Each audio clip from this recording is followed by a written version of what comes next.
ईश्वरानं हे ज्ञान त्यांच्या स्मृतीमध्ये ठेवलं, या बुद्धीमध्ये आठवण म्हणून ठेवलं ते. तेव्हापासून हे ज्ञान तसंच आठवण म्हणून आहे.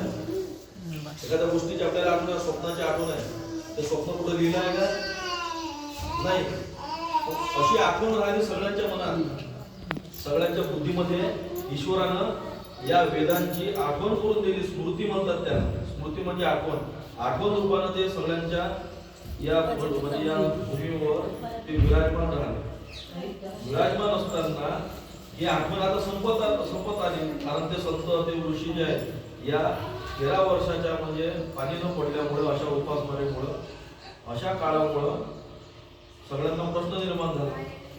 मग ही आठवण जी आहे, म्हणून त्याला अपरुषीय म्हणतात. अपरुषीय म्हणजे जे कोण्याही पुरुषानं कोणाही न लिहिलेलं असं जे ज्ञान आहे, त्याला म्हणते अपरुषीय. मनुष्यानं लिहिलेलं नाही आहे ते. तर त्या ईश्वरानं, त्या परमात्म्यानं आठवण म्हणून आपल्या बुद्धीमध्ये, त्या ऋषीमध्ये सोडलं. मग हे सगळं काही त्यांच्यामध्ये चर्चा झाली. आता या ज्ञानाला आपण थांबावं कसं, कुठंतरी आपल्याला विचार पडला पाहिजे.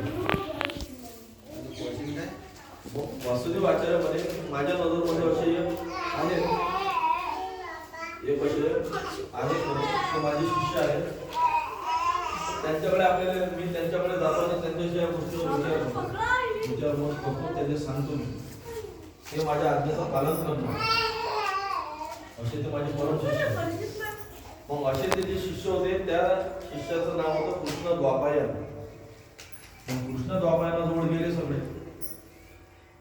सगळे म्हणजे मुख्य वासुदेव आचार्य गेले आणि त्यांना सांगितलं की अशी परिस्थिती या जगामध्ये आता निर्माण झालेली आहे.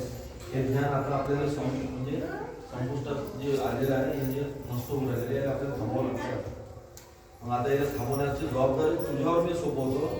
आता याला तू कसा सांभाळतो आणि कसा सांभाळून या गोष्टीला निर्माण करतो हे तू पाह. ते कृष्णदाबाई म्हणे की पहा म्हणे गुरुदेव, हे मी कसं सांभाळू, मला तर समजून नाही राहिलं, तुम्ही एवढी मोठी जबाबदारी तू राहिली. त्यावर वासुदेव आचार्य म्हणे की हिऱ्याची किंमत नसते, स्वतःची किंमत नसते. तुझी किंमत काय आहे, तू काय आहे हे मला माहिती आहे. म्हणून आता हे तू सांभाळ, तू तयार कर.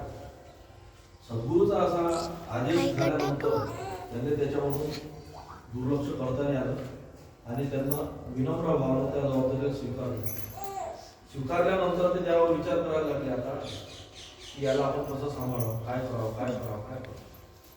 भयंकर म्हणजे ते त्या गोष्टीला जे ज्ञानाबद्दल त्यांना